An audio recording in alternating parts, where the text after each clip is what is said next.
Salut, bienvenue dans ce nouveau marché parlé où aujourd'hui j'aimerais qu'on parle du travail.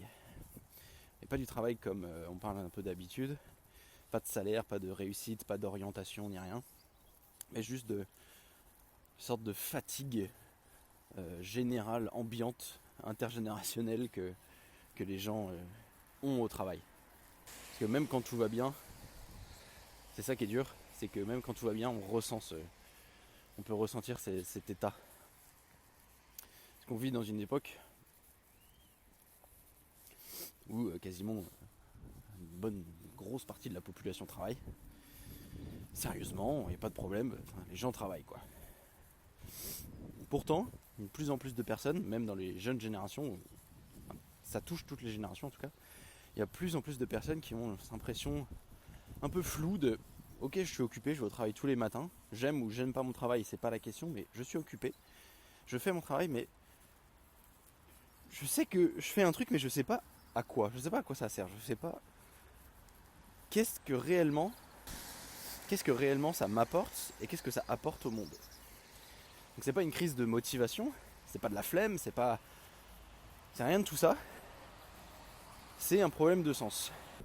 Et ce problème de sens, il y a une philosophe qui l'a traité, une philosophe qui s'appelle Hannah Arendt. Elle a traité ce problème de sens en participant au jugement de Adolf Eichmann, un général nazi qui a mis en place la solution finale. Je vous laisserai aller voir ce documentaire, parce qu'il y a un documentaire sur ça. Et c'est pas exactement ce dont on va parler aujourd'hui. Elle est connue pour ça, pour ce général nazi. Mais elle est aussi connue pour notre représentation du travail moderne. Et donc, Hannah Arendt, comme je vous l'ai dit, c'est une philosophe. Elle s'est posé la question de qu'est-ce que nous faisons de nos vies quand nous sommes occupés toute la journée. Qu'est-ce que réellement on fait? Quel sens on donne à nos vies quand on est au travail toute la journée? C'est ça le sous-entendu qu'elle nous fait dans sa question. Donc, elle a analysé le travail, la politique, la société moderne et tout ça. Et elle a compris une chose assez forte, assez fondamentale. C'est que le problème n'est pas que nous travaillons trop. Parce que travailler trop, c'est pas... Déjà, c'est pas quantifiable. Et puis, qui travaille trop? C'est quoi travailler trop? Y a pas de... Personne n'a une réponse à ça. Personne n'a une réponse à dire ah oui, 35 heures c'est trop ou c'est pas assez. Donc, elle dit c'est que nous ne savons plus ce que nous faisons en travaillant. Il y a une sorte de mécanisation du travail. Et on va y revenir. Parce que pour Arendt, il existe trois manières d'être actif. Dans la vie, dans votre vie, vous avez trois manières de faire des choses, on va dire. Premier, c'est le travail. Donc, tout ce qui sert à survivre, à produire, à consommer et recommencer. Du coup, c'est une sorte de boucle. C'est un peu le mode survie, on va dire. C'est le mode dans lequel on est principalement tous bloqués. C'est assez répétitif, mais c'est nécessaire. Et le truc, c'est que ça laisse pas de traces. Imaginons que vous travaillez en mutuelle et vous faites de la saisie informatique. Vous ne laissez aucune trace. Il y a une autre personne qui peut faire la même chose que vous. Vous, ça vous sert juste à vivre et à avoir un salaire, mais une autre personne pourrait très bien le faire. Donc tu travailles aujourd'hui, demain, il faudra recommencer. Et tu n'es pas irremplaçable. Ensuite, Hannah Arendt, elle souligne un second point qui est l'œuvre.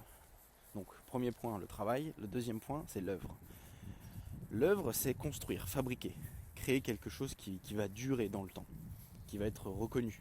Donc ça peut être une maison, un objet, un texte, un film, ça peut être même un savoir-faire artisanal, un forgeron, un soudeur, un chaudronnier, peu importe. un cordonnier, quelque chose qui te dépasse et qui va rester. Donc là, on peut regarder tout ce qui s'est fait dans l'histoire. Hein. On peut regarder, par exemple, les religions. La religion, c'est une œuvre. Là, il n'y a pas plus, il n'y a rien qui a perduré plus qu'une religion. Enfin, et qui perdure encore pour des milliards de personnes. Mais il y a aussi l'architecture. Un bâtiment grec ancien, un temple, ou alors en Italie, quand on voit la fresque de Michel-Ange. Enfin, ça, c'est des œuvres. C'est quelque chose qui va perdurer, qui va traverser l'histoire. Il peut y avoir des textes aussi. La Bible, par exemple, c'est une œuvre. Il peut y avoir un objet, un iPhone, c'est une œuvre.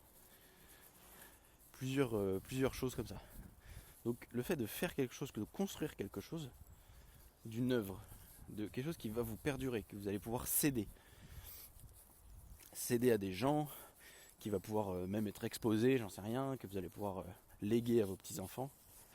Et le troisième point, donc on a le travail, l'œuvre et l'action. L'action, c'est plus fragile, mais c'est le plus humain de tous, parce que l'œuvre peut être faite tout seul dans son garage. Le travail peut être fait à plusieurs, mais plusieurs personnes à qui tu ne parles pas. Je pense pas que dans un open space de 300 personnes, tu parles aux 300 personnes. Je pense que tu dois avoir 3-4 relations grand max, de vraies relations je parle. Et donc là, ce que dit Arendt, c'est l'action, c'est de parler, c'est agir avec les autres. Prendre part à la vie collective et assumer une parole publique, c'est-à-dire se mettre en avant. Donc là, ça peut être plus des... prends le cas d'une manifestation, par exemple. Il va y avoir un porte-parole. Donc là, c'est l'action qui fait changer les choses. C'est là que naissent les libertés, la dignité humaine, l'identité aussi. Et donc, maintenant qu'on connaît ces 3 points, il y a un problème, selon Arendt, qui est assez brutal. C'est que le travail a pris beaucoup trop de place dans nos vies. Il a envahi toute notre vie. On a transformé l'œuvre en production.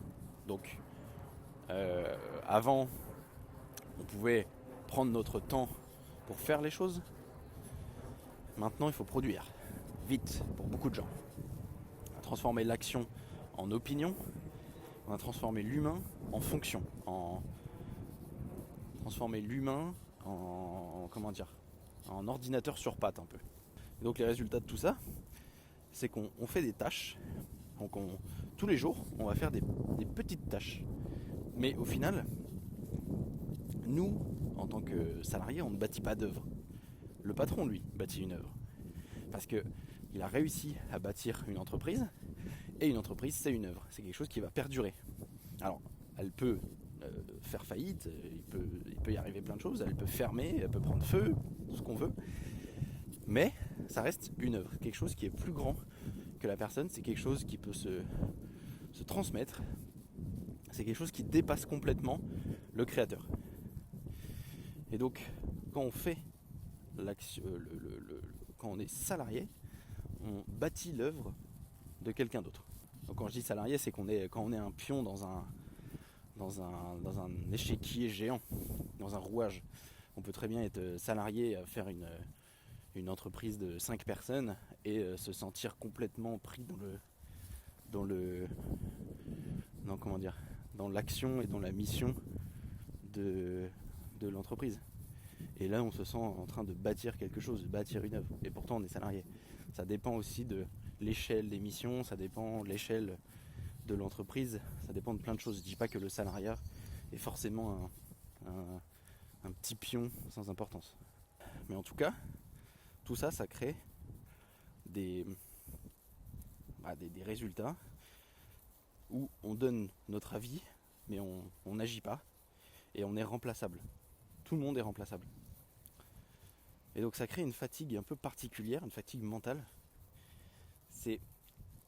Vous êtes fatigué de quelque chose, il y a une injustice qui est très claire.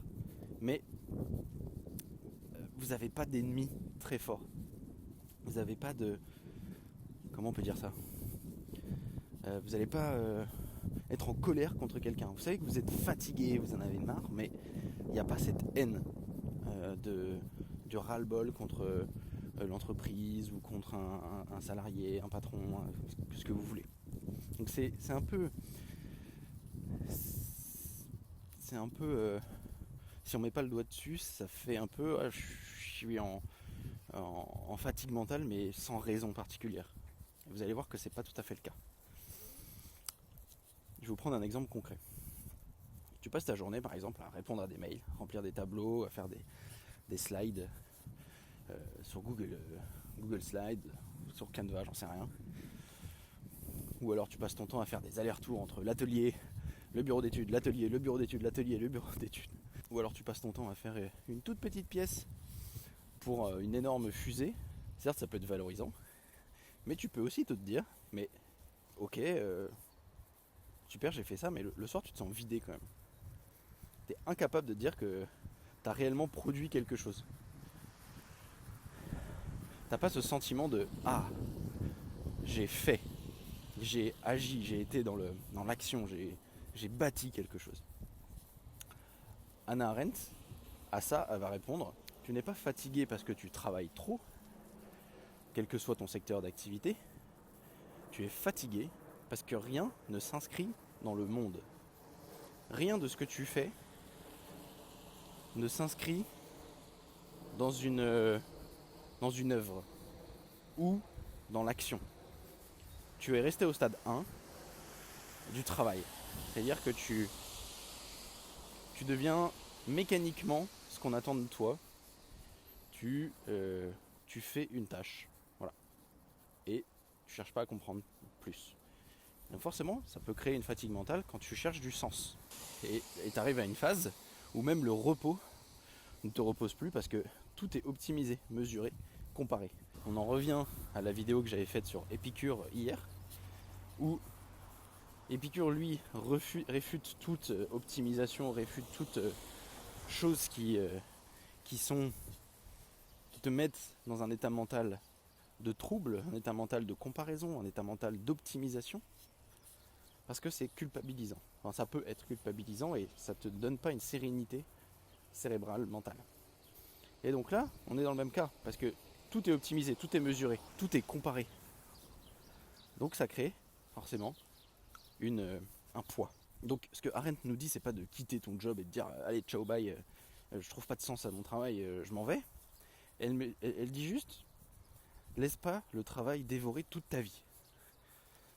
Elle veut impérativement réintroduire l'œuvre, c'est-à-dire apprendre, créer, transmettre, et l'action, parler vraiment, agir ensemble. Faire des choses avec d'autres humains.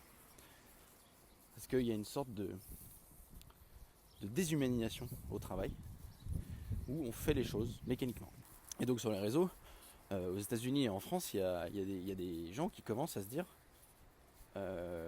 sans forcément connaître Hannah Arendt et la philosophie, qui commencent à se dire ouais, en fait, moi j'ai juste envie d'une vie basique de ouf, mais simple, avec un travail normal, sans prétention, sans rêve, sans grande gloire et tout. Et à côté de ça, par contre, je crée. À côté de ça, je crée mon œuvre et le boulot me bouffe pas toute ma vie. Je crée, ça peut être n'importe quoi. Ça peut être ça, ça peut être une chaîne YouTube par exemple, voilà ce que je suis en train de faire. Ça peut être un marathon. Ça peut être préparer, ça peut être faire de la cuisine pour des proches. Ça peut être d'apprendre une langue. Ça peut être de apprendre une nouvelle compétence. Et on ne demande pas de faire des choses extraordinaires. Faites des choses à petite échelle. Commencez une petite action, un tout petit truc, mais qui vous fera gagner 1% de plus à chaque fois. Mais bâtissez quelque chose qui vous rend fier. Bâtissez et passez à l'action. C'est les deux choses qu'il faut retrouver pour compenser ce mal-être mental du travail. Parce qu'il ne donne plus. Le travail ne donne plus ces deux choses. Et c'est pour ça que vous ressentez ce mal-être mental. Donc passez à l'action. Donc parlez aux gens. Inscrivez-vous dans une association. Allez allez au secours populaire. À Emmaüs, j'en sais rien. Faites des œuvres. Quand je dis œuvre, c'est pas forcément des œuvres artistiques, hein. Mais c'est faites des choses qui peuvent être transmises. Ça peut être des objets, ça peut être, comme je l'ai dit tout à l'heure, un texte, un film, des enfants, construire une maison. Enfin, c'est faites des œuvres. C'est ça qui va continuer à vous alimenter et vous allez retrouver du sens. Donc il n'y a pas besoin de faire un truc extraordinaire. On ne demande pas de faire une révolution non plus. C'est juste une réappropriation en faisant des choses qui vous correspondent à votre échelle. Donc si tu ressens ce malaise là, c'est pas forcément un problème à corriger. C'est pas forcément que t'es faible ou quoi. C'est même un signal assez sain. Ça veut dire que déjà tu as pris conscience que tu as ce ressenti là. Tu l'as mentalisé. Et ça veut pas dire que tu es perdu, ça veut même dire que tu es plutôt lucide sur ta situation. C'est-à-dire que tu arrives à l'analyser, tu arrives à la comprendre et à la structurer. Donc, je redis, mais c'est pour résumer, le travail n'est plus une quête de sens, enfin dans le système dans lequel on est en tout cas, c'est une participation à une énorme machine. C'est une participation à quelque chose de beaucoup plus grand que vous, et que si vous ne faites pas l'affaire, on vous remplace. Donc, c'est pas comme ça que vous allez trouver de l'épanouissement. C'est pas comme ça que vous allez pouvoir vous accomplir. Là où vous allez pouvoir vous accomplir, c'est avec les autres et en créant quelque chose de plus grand que vous. Vous pouvez très bien vous accomplir avec les autres au sein de votre travail. Vous avez forcément des collègues. Et peut-être que vous ne pouvez pas les blairer. Et si vous ne pouvez pas les blairer, inscrivez-vous dans une asso, un sport, quelque chose qui vous fera être au contact de d'autres personnes, à échanger des idées, à débattre. Inscrivez-vous dans un groupe de philo. D'ailleurs, j'avais une idée sur ces marchés parlés, c'était de faire des marchés parlés en visio avec plusieurs personnes et qu'on puisse débattre d'un sujet. Quelconque sujet, hein. Mais qu'on marche et qu'on parle tous ensemble.